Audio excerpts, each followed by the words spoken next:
Hari ini order, besok langsung kirim. Kaos bola eksklusif merchandise Starting 11. Order sekarang, klik link di deskripsi. When they're down, when they are tested, they find a way to win.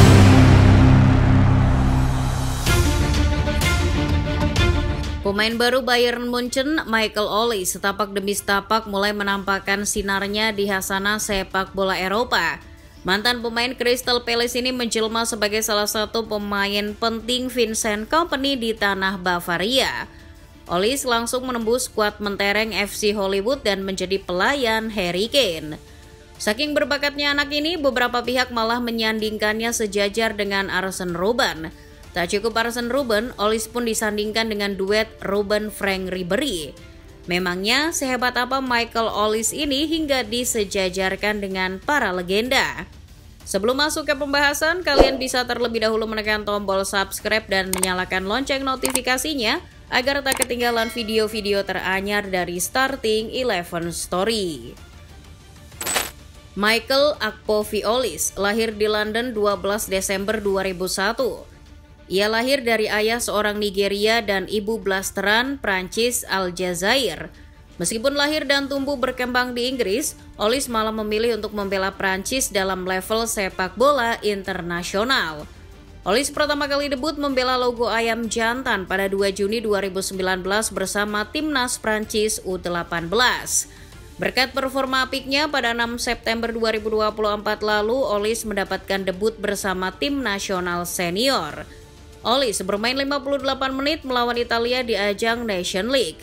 Sayang, Le Bleu harus kalah 3-1 dari Gli Azzurri. Pada musim panas lalu, Olise digait Thierry Henry untuk mewakili kontingen Prancis untuk ajang Olimpiade 2024. Sayangnya, Prancis kalah di final atas Spanyol sehingga mereka hanya mendapatkan medali perunggu. Kami tahu dia memiliki berbagai kemungkinan, namun dia ingin bermain untuk Prancis. Sebenarnya Gareth Southgate sendiri tertarik untuk menarik Olise ke timnas Inggris, sebab saat itu Olise belum mendapatkan caps bersama timnas Prancis. Namun Henry menambahkan bahwa bagaimanapun Olise lebih memilih bermain untuk tim ayam jantan ketimbang tim tiga singa. Dia bisa membuat keputusan lain dan bermain di Piala Eropa bersama Inggris, seperti rekannya di Crystal Palace, Eberike Eze. Olise sendiri memiliki riwayat klub junior yang sangat mentereng. Arsenal, Chelsea, dan Manchester City merupakan klub besar yang pernah disinggahinya kala masih belia. Meski pada akhirnya Olise memulai karir profesionalnya bersama Reading, Olise menghabiskan sebagian besar masa mudanya bersama The Blues. Olise bergabung ke Cobham dari umur 7 tahun dan kelak keluar menuju Manchester City pada usia 14 tahun. Andai kata Olise tak pernah keluar dari Chelsea, bukan tidak mungkin dirinya akan bermain untuk timnas Inggris. Sang adik Richard Olise yang sejak awal bergabung dengan Chelsea dan belum beranjak dari sana, malah memilih untuk membela timnas Inggris U18. Meskipun sudah pergi sejak 2016, Chelsea sempat beberapa kali melakukan usaha untuk membawa pulang Olise. Pada musim panas 2023 lalu, The Blues sempat menawar Olise dari Crystal Palace dengan mahar 35 juta pounds, namun tawaran tersebut ditolak. Seperti yang sudah disebutkan sebelumnya, Olise akhirnya bergabung dan mendapatkan debut profesional di Reading. Dirinya bergabung ke Reading pada tahun 2017 setelah menghabiskan waktu yang singkat di Akademi Manchester City. Olise baru mendapatkan debut senior pada 3 Desember 2019 kala Reading bertanding melawan Leeds di ajang Championship. Setelah bermain selama kurang lebih 18 bulan bersama Reading, Olise mampu mencetak 7 gol dan mengkreasikan 14 assist. Karena dianggap sebagai salah satu pemain yang cukup potensial, Crystal Palace langsung menggaetnya pada musim panas 2021. The Eagles tampaknya ingin mengulangi keberhasilan menggait pemain Championship berbakat dalam diri Eberike Eze yang mereka gaet semusim sebelumnya. Akhirnya Crystal Palace berhasil menggait Michael Olise dengan harga yang cukup murah, yakni 9,3 juta euro. Harga yang kelak akan melonjak tajam ketika Olise digait Vincent Kompany ke Bayern Munchen. Di Bayern harus mengeluarkan kocek sebesar 53 juta euro untuk merayu Crystal Palace agar mau melepaskan bintangnya. Bersama Palace, penampilan Olise memang menjanjikan.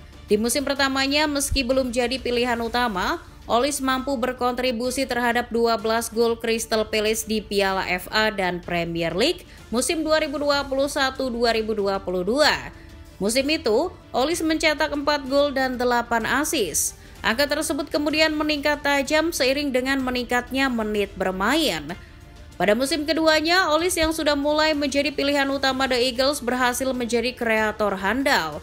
Ia mencatatkan 11 assist dan mampu mencetak 2 gol. Performa Olise mencapai puncaknya pada musim 2023-2024. Pemain yang akhirnya dianugerahi PFA Player of the Year 2024 ini mencetak 10 gol dan 6 assist hanya dalam 19 laga di Premier League. Permainan impresifnya inilah yang akhirnya menarik perhatian klub-klub besar Eropa, baik dari Chelsea, Newcastle United, bahkan hingga Manchester United bersusah payah merayu Crystal Palace untuk melepaskan pemainnya. Namun pada akhirnya Palace melepas Olise keluar Inggris. Olise bergabung dengan raksasa Eropa, Bayern Munchen. Mengapa Michael Olise bisa-bisanya disandingkan dengan Arsene Robben bahkan sekaligus dengan Frank Ribery? Ya, karena gaya permainannya mirip sekali dengan keduanya. Membawa bola dari samping, menusuk ke dalam, dan tembak. Gaya permainan yang pastinya masih terngiang-ngiang di ingatan banyak orang. Sebab lewat gaya permainan seperti ini, duo Robben dan Ribery menggemparkan Eropa sedekade lalu. Michael itu mirip dengan sosok Robben dan Ribery di kala muda. Dia bisa meraih hal-hal yang luar biasa. Tutur Direktur Olahraga Bayern Munchen, Max Eberl, via Goal. Vincent Kompany sebagai sosok yang bertanggung jawab mendatangkannya pun mengakui bahwa Olise tampil sangat apik di Bavaria. Manajemen Bayern pun merasa untung besar bisa membeli Olise dengan harga yang dikeluarkannya. Pasalnya, mereka memprediksi nilai pasar Olise akan terus naik apabila konsistensinya terjaga. Uniknya, Michael Olise ini ternyata seorang pendiam. Olise memang dikenal sebagai sosok yang memiliki ketenangan. Alexander Lacazette selaku kapten kontingen Prancis di Olimpiade 2024 lalu malah menyebut bahwa Olise ini tak hanya humble, namun juga lucu. Harry Kane sebagai salah satu pemimpin di FC Hollywood juga tak mau ketinggalan memberikan testimoninya. Kamu tak akan melihat sosok Michael yang sesungguhnya di luar, tapi di dalam dia benar-benar sosok yang baik. Menurut Kompany, Olise ini tak peduli dengan tekanan yang ada di luar. Ia hanya menikmati sepak bola. Kompany berharap fokus yang dimiliki oleh Olise ini bisa ia pertahankan. Bahkan saking pemalu dan tak pedulinya dengan opini media, Olise ini tergolong jarang tampil di hadapan media. Setelah berhasil mencetak brace ke gawang Werder Bremen saja, Jamal Musiala harus memaksanya agar Olise mau muncul ke hadapan kamera.